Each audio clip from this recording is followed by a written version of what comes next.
이사야 제3부인 40장에서 48장은 선민의 바벨론 포수 귀환에 관한 여호와의 구원 예언에 관한 기록입니다.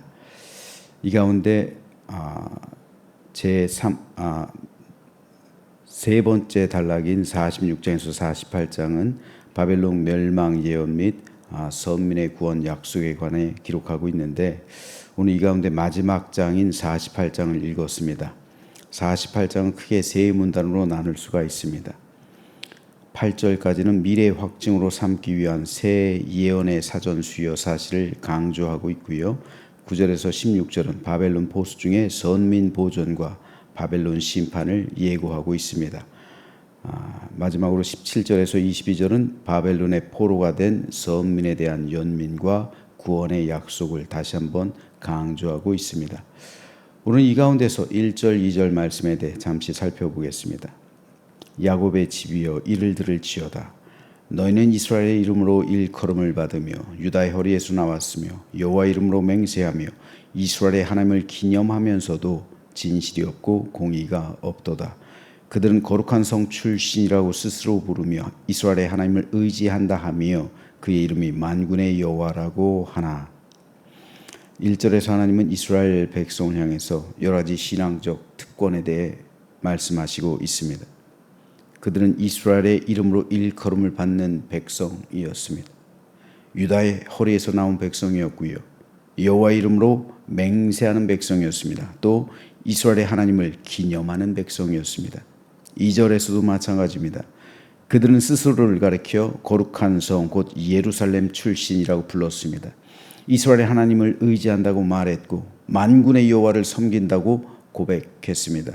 한마디로 말하면 그들은 하나님의 백성, 누구도 부인할 수 없는 언약 백성, 즉 선민 이스라엘이었습니다. 그런데 문제는 뭡니까? 하나님께서는 이 모든 신앙적인 특권을 말하시면서 이렇게 선언합니다. 그러나 너희는 진실이 없고 공의가 없도다. 이것이 오늘 본문의 핵심입니다. 특별히 1절에 나오는 이스라엘의 하나님을 기념한다는 표현이 중요합니다.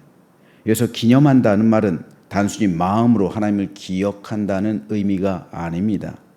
원어로는 하나님의 이름을 부른다, 하나님의 이름을 내세운다, 하나님의 이름이라고, 하나님의 백성이라고 공적으로 고백한다라는 의미를 가지고 있는 말이 하나님을 기념한다라는 단어입니다. 즉 하나님께서는 지금 이스라엘 백성에게 이렇게 말씀하시는 거예요. 너희는 너희 스스로를 하나님의 백성이라고 말한다.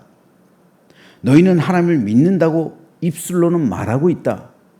너희는 여호와의 이름을 부르고 있다. 너희는 거룩한 성의 백성이라고 스스로를 자랑하고 있다. 그런데 너희 삶에는 공의가 없고 진실이 없다라는 뜻입니다. 너희는 스스로를 가리켜 선민 이스라엘이라고 말하면서도, 너희가 스스로 하나님을 부르면서도, 너희는 여호와의 이름을 믿는 족속이라고 자랑하면서도 너희 삶은 진실이 없고 공의가 없다라는 뜻이에요. 다시 말하면 신앙의 이름은 있는데 신앙의 내용은 없다는 말씀입니다. 입술의 고백은 있는데 삶의 열매는 없다는 거예요. 겉모습은 경건하지만 그 중심은 하나님에게서 멀어져 있다는 겁니다. 이것은 이사야 시대뿐 아니라 예수님 당시 바리새인들의 문제이기도 했습니다. 그들은 누구보다 열심히 예배했습니다. 누구보다 성경을 많이 알았고요. 누구보다 기도도 많이 했어요. 금식도 많이 했고요. 11조도 열심히 드렸습니다. 그러나 예수님께서는 그들을 향해서 반복적으로 말씀합니다. 화 있을진저 외식하는 서기관들과 바리새인들이요. 왜 그렇습니까? 하나님께서는 신앙의 겉모습보단 그 마음의 중심을 꿰뚫어 보십니다. 사람은 외모를 보지만 하나님은 중심을 봅니다. 그러므로 오늘 우리는 이 말씀 앞에 바로 설 수 있어야 합니다. 내 중심을 꿰뚫어 보시는 하나님, 그 하나님께서 내 중심을 꿰뚫어 보실 때 나에게선 과연 무엇을 발견하실까라는 점입니다. 나는 정말 내 마음속에 하나님을 사랑하는 믿음의 고백이 있을까요? 내 중심으로 진짜 하나님을 사랑하고 있을까요? 나는 정말 하나님 앞에서 정직한 모습으로 설 수 있을까요? 내 중심을 꿰뚫어 오시는 하나님께서 내 마음을 감찰하실 때 하나님 앞에서 의로움, 정직한 모습이 있을까요? 나는 정말 입술의 신앙이 아니라 삶의 신앙을 살아내고 있을까요? 우리의 중심을 꿰뚫어 보시는 하나님께서 나의 마음을 감찰하실 때 진정 우리는 하나님 앞에서 의롭다 할 수 있을까요? 교회 오래 다니는 거 중요하죠. 직분 중요합니다. 기도하는 거, 성경 보는 것 너무도 중요해요. 하지만 하나님께서 그 가운데 찾으시는 참된 믿음은 진실한 마음입니다.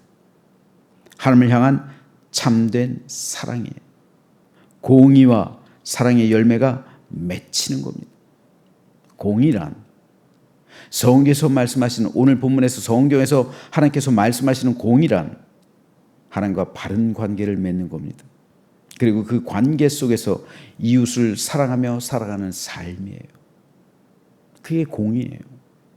내 중심을 꿰뚫어 보신 하나님, 내 중심을 꿰뚫어 보신 하나님께서 하나님을 향한 공의가 내 안에 보여야 되는데, 그래서 하나님을 사랑하는 마음, 이웃을 사랑하는 마음, 성도를 사랑하는 마음, 교회를 사랑하는 마음, 이 마음이 가득해야 되는데 미움이 가득하다면, 이웃을 미워하거나 형제를 미워하거나 이런 마음이 내 안에 있다면 그건 공의가 아니에요. 입술로는 하나님을 찬양하지만, 사랑하지만 마음으로는 형제를 미워하고 있는 것, 이건 하나님을 사랑하는 마음이, 이건 공의가 아니에요. 너희는 입술로 내게 가깝지만 마음은 내게서 멀도다, 이게 그런 말입니다. 공의는 비단 교회에서뿐 아니라 가정, 직장을 비롯한 모든 삶의 자리에서 나타나기 마련입니다. 진실은 뭡니까?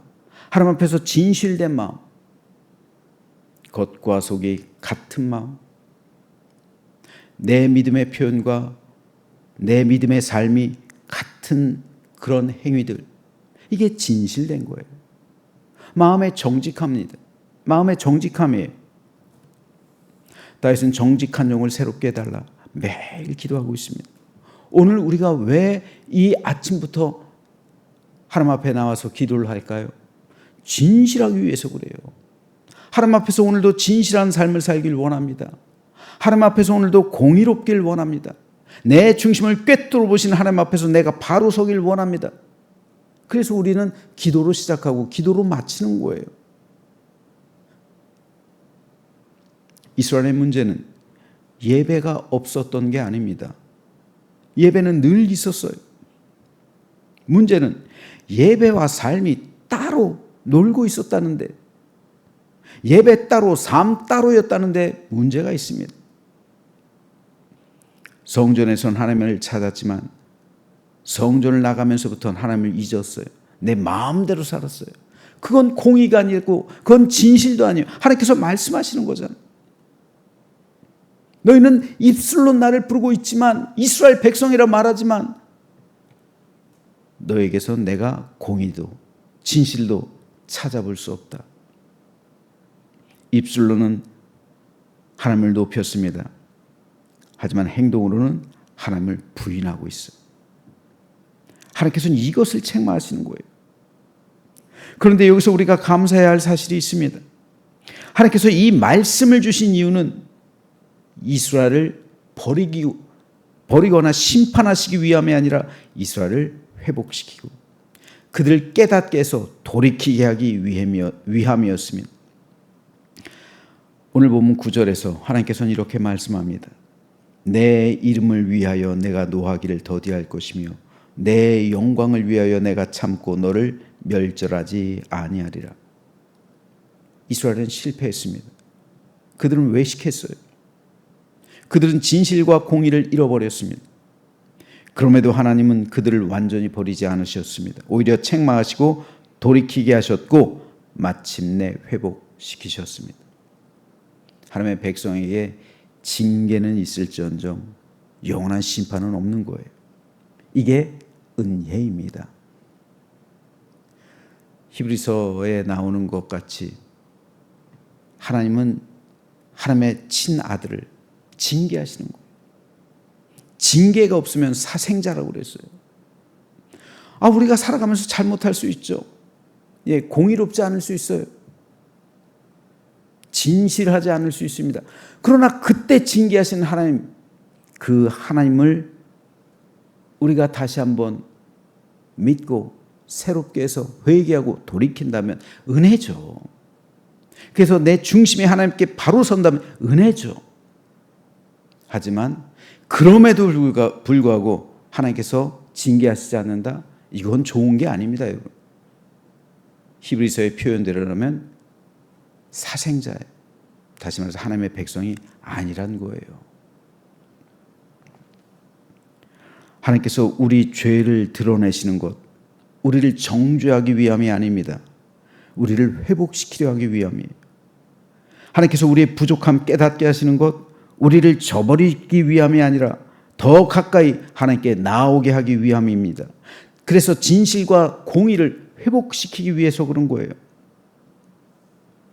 그러므로 혹 오늘 말씀 가운데 마음이 찔리거나 회개해야 할 부분이 생각나십니까?